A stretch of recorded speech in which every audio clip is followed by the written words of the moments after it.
नमस्कार बहनों, आज हम लेकर आए हैं आंवला एकादशी व्रत कथा, पूजन विधि तथा महत्व। जैसा कि हम सभी जानते हैं, हिंदू धर्म में एकादशी के व्रत का खास महत्व होता है। फागुन मास के शुक्ल पक्ष की एकादशी को आमल की एकादशी पड़ती है। इसे आंवला और रंग भरनी एकादशी भी कहा जाता है। इस व्रत में भगवान विष्णु जी के साथ ही आंवले के वृक्ष की पूजा की जाती है। इस दिन गणेश जी की भी विशेष पूजा करनी चाहिए। इसके लिए पहले गणेश जी को स्नान कराना चाहिए, फिर हार, फूल, जनेऊ, नए वस्त्र अर्पित करके दुर्वा चढ़ाएं और श्री गणेशाय नमः मंत्र का जाप करें। इस प्रकार भगवान गणेश प्रसन्न होकर मन चाही मुराद पूरी करते हैं। आंवल की एकादशी महत्व। आंवल की का मतलब आंवला होता है। पद्म पुराण के अनुसार आंवले का वृक्ष भगवान विष्णु का प्रिय माना जाता है। ऐसी भी मान्यता है कि इस वृक्ष में श्री हरि और माता लक्ष्मी का वास होता है, जिस वजह से आंवल की एकादशी के दिन आंवले के वृक्ष के नीचे बैठकर भगवान विष्णु का पूजन किया जाता है। इस दिन आंवले का उबटन लगाने, आंवले के जल से स्नान करने, आंवला पूजन करने, आंवले का भोजन करने और आंवले का दान करने की सलाह दी जाती है।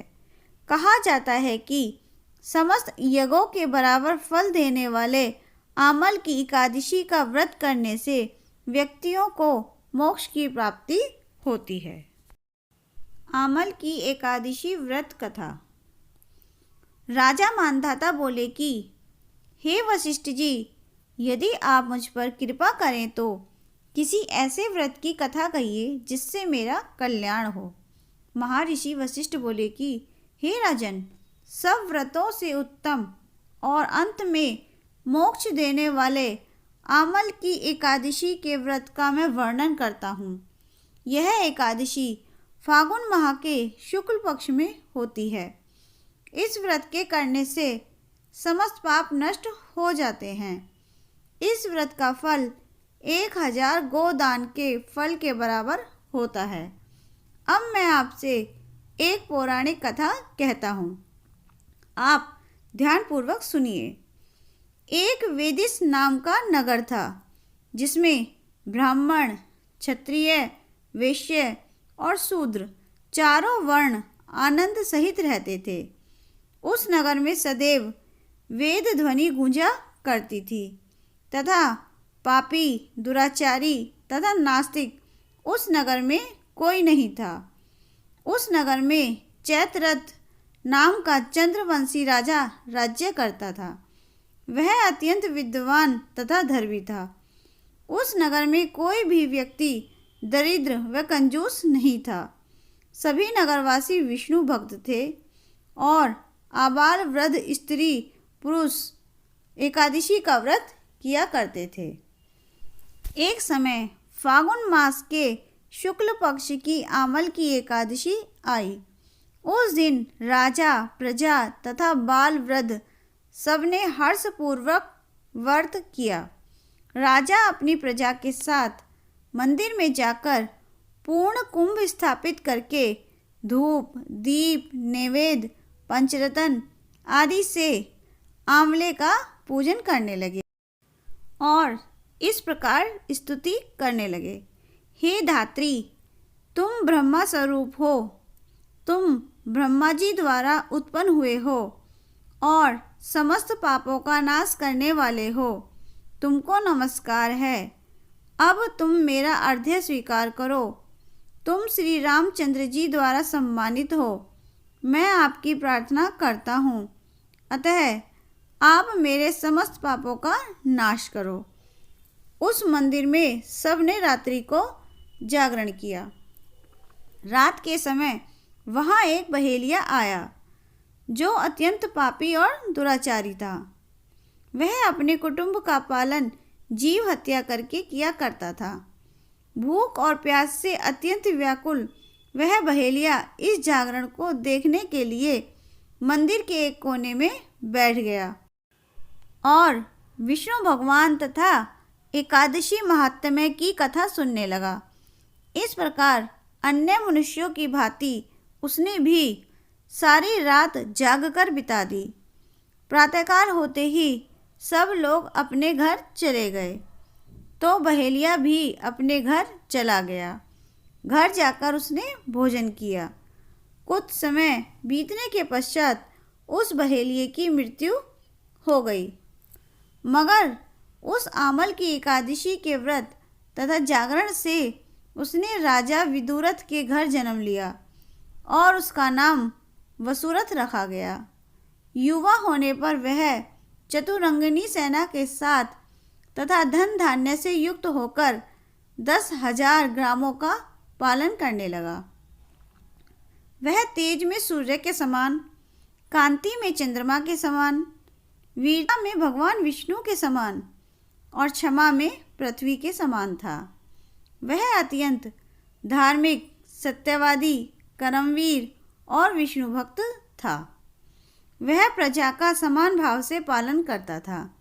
दान देना उसका नित्य कर्तव्य था। एक दिन राजा शिकार खेलने के लिए गया। देव योग से वह मार्ग भूल गया और दिशा ज्ञान न रहने के कारण उसी वन में एक वृक्ष के नीचे सो गया। थोड़ी देर बाद पहाड़ी मलेच्छ वहां पर आ गए और राजा को अकेला देखकर मारो मारो शब्द करते हुए राजा की ओर दौड़े।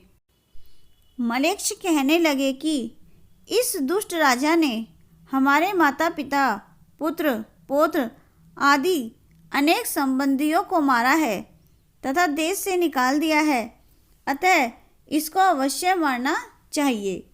ऐसा कहकर वे मलेच्छ उस राजा को मारने दौड़े और अनेक प्रकार के अस्त्र शस्त्र उसके ऊपर फेंके। वे सब अस्त्र शस्त्र राजा के शरीर पर गिरते ही नष्ट हो जाते और उनका वार पुष्प के समान प्रतीत होता। अब उन मलेच्छों के अस्त्र शस्त्र उल्टा उन्हीं पर प्रहार करने लगे, जिससे वे मूर्छित होकर गिरने लगे। उसी समय राजा के शरीर से एक दिव्य स्त्री उत्पन्न हुई। वह स्त्री अत्यंत सुंदर होते हुए भी उसकी भ्रुकुटी टेढ़ी थी। उसकी आंखों में लाल लाल अग्नि निकल रही थी, जिससे वह दूसरे काल के समान प्रतीत होती थी। वह स्त्री मलेच्छों को मारने दौड़ी और थोड़ी ही देर में उसने सब मलेच्छों को काल के गाल में पहुंचा दिया।